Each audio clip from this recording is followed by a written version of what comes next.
Surrounded by a field of blades, the captured soldiers of Ragnar are brought to their knees. Even staring down certain death, they scream in defiance, believing Ragnar's blade will still prevail. But to the minor patriarch, their loyalty is nothing but white noise. With a cold, effortless strike, he silences the chatter. How tedious. But just as the blood settles, a messenger rushes in with catastrophic news. The floating archipelago operation has completely failed, and all contact is lost. The battlefield just changed. The loss of the floating archipelago strikes a massive blow. As the primary distribution hub, its fall could overturn the entire balance of the war. Stepping forward from the shadows is Ain, number 1 of Troyavon's 9 consecrated vassals.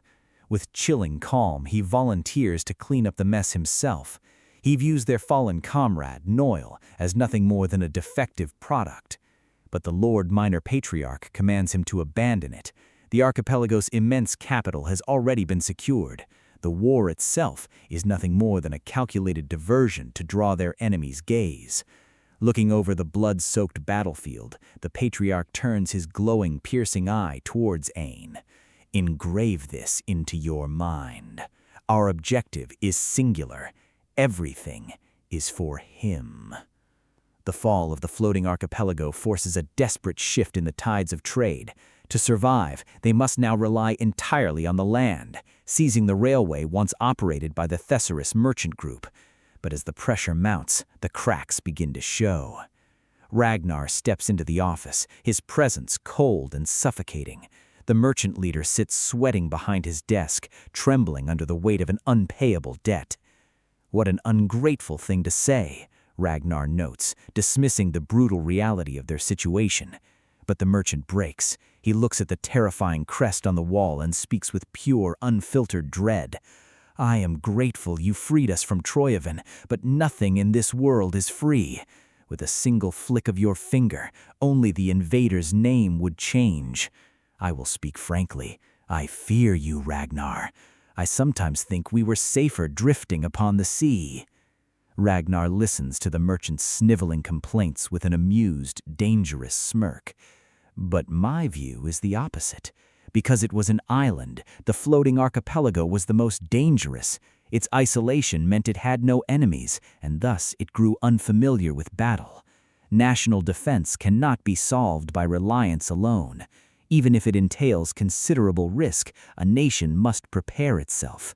He casually tosses a skull-engraved token onto the desk.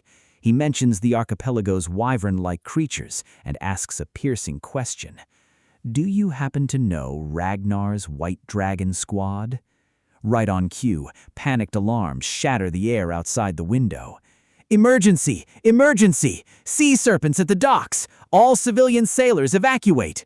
Massive, glowing-eyed monsters rise from the deep, trapping the terrified merchants exactly where Ragnar wants them. As panic grips the harbor, Ragnar remains entirely unfazed, raising a dismissive hand. There is no need to worry so much, he says calmly. The merchant stumbles back in absolute disbelief. What? You deliberately called those sea thugs here? Are you out of your mind right now? Suddenly, a colossal shadow cuts through the light. A massive, scaled titan rises right behind them, its piercing red eyes locked onto its master. They are the ones I summoned, Ragnar declares, his voice laced with absolute authority. Instead of tearing the room apart, the terrifying Leviathan lowers its head obediently. Ragnar reaches out, gently brushing his gloved hand against its massive snout. How about it? I will teach you how to tame them, Ragnar purrs, a deadly smirk spreading across his face. Why not create the archipelago's own dragon knights who fight atop sea serpents?